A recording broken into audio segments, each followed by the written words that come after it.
జిల్లాలో ఇద్దరు స్వామీజీలు ఘోరంగా తిట్టుకున్నారు. కార్వేటి నగరానికి చెందిన లక్ష్మణాచార్యులు రేణిగుంటలో ఆశ్రమం ఏర్పాటు చేశారు. ఇందులో ఉంటున్న ఆయన కుమారుడు మూర్తి స్వామి ఓ బాలిక అత్యాచారం కేసులో నిందితుడు కాగా ఈ మధ్యనే బెయిల్పై విడుదలయ్యారు. అప్పటికే ఆశ్రమంలో మూర్తి స్వామి సోదర భర్త బాలుస్వామి ఉండటంతో కుటుంబ కలహాల కారణంగా ఇద్దరూ తీవ్రంగా దుర్భాషలాడుకున్నారు. మాట్లాడే తగదు బాలు, రే బాలు తగదు నువ్వు మాట్లాడేది. రే రే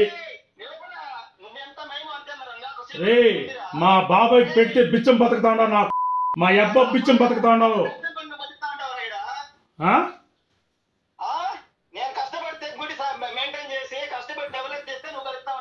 రే రే రే మా అక్క సావు కారు నువ్వే.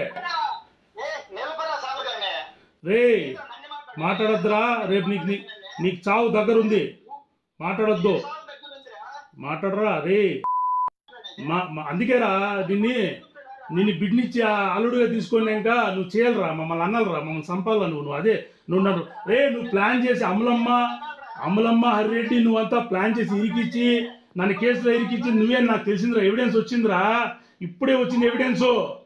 రే నీకు ఉందిరా, పండ ముందురా నీకే.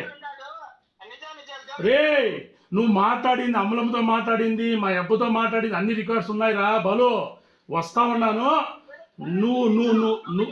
నువ్వు చెన్నకేశ్వర రెడ్డికి